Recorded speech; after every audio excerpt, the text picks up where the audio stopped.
The F word that we fear the most in education is fun. I believe that intentional fun can change the culture and climate of your classroom faster than anything else. Helps kids learn better, feel better, helps kids build friendships and deal with their anxiety, and makes class a place students want to be. Today, I'm going to share with you like 4 or 5 things that are ridiculous, and I only do them for fun, meaning they're not connected to a lesson or anything. It's basically just weird crap that I do in my classroom that I think is fun and kids like.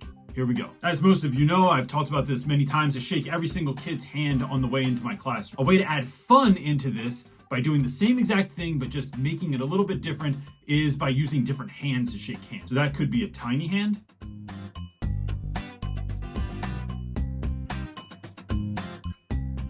could be a shark hand that makes noise. It could be a robot arm, which my student hand used to wear all the time. So yeah, I see you got your hand replacement surgery. I did. Done. I am now useful.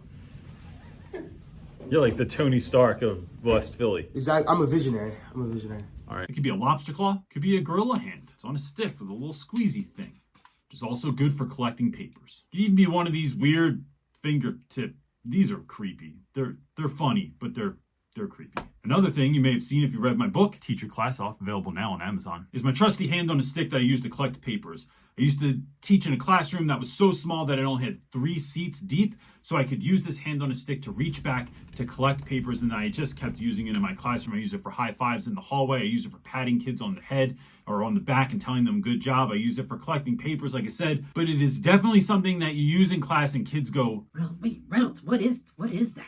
bro, it's just a hand on a stick. And when kids ask me why it's painted gold, because you know what?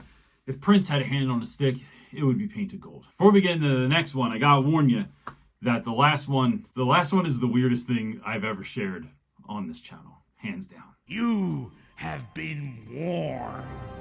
All right, number 3. The next one comes in quite handy.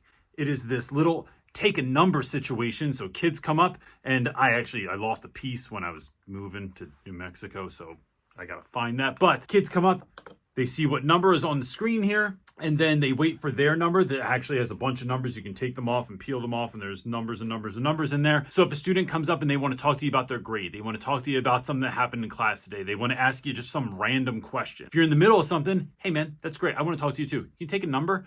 And then they will literally rip these off and sit there and wait for their number to be called like they're at some deli counter somewhere. It's only a couple of bucks on Amazon. I'll leave the link in the description below if you're interested. But it is funny and incredibly useful. For the last one, I might lose a couple of you on this, but I'm gonna be vulnerable and share this idea with you anyway, because there's like 2 of you that are probably weird enough to really run with this, and you'll know it's you when I show you. Here we go.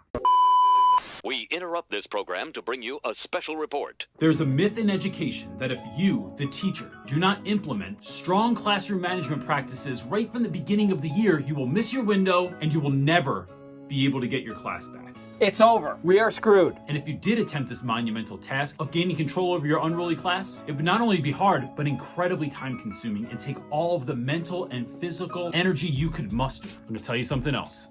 This is a lie. How do I know? Because I've done it. How? By learning this one simple truth. And that truth is this: the distance between where your classroom is and where you want it to go is the same distance between what you know and what you don't know. For those that need help and want change, join us February 1st at 7 p.m. Eastern Standard Time for the Classroom Management 101 Building Relationships Workshop. You can register now by clicking the link below and take the first step towards a fulfilling and successful rest of your school year. Peace. I've shared before that some years ago I got tired of answering repetitive student questions, especially things that kids already knew the answer to, like, can I hand in late work? Do you have any extra credit even though the school year ends in 5 minutes? Can I go to the bathroom? Again, for the 10th time. And so some years ago I started using the Magic 8 Ball, and I've talked about this in a number of other videos, and then I upgraded to the Mega Magic 8 Ball, but still something was amiss. And then one day I saw this product for sale for like 56 bucks on Amazon, and I had to have it. And that product was Reynolds. Why would I want to own a mannequin? Because you need all the help you can get as a teacher. Fred does 100 things for me.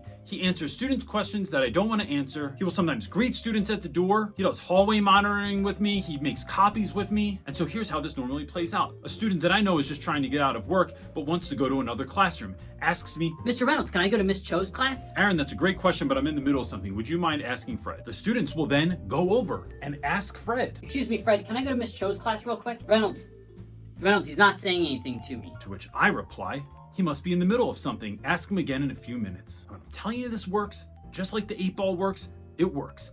You have to use it on the certain student. You can't use this on everyone and in certain cases, but it is endlessly fun. Go ahead and leave Fred at the end of your school hallway. Put him in someone else's desk chair when they're not in the room. That's a fun surprise. Leave him making copies or put him at your desk so the kids think that you're there even though you're not. There's all kinds of ridiculous stuff.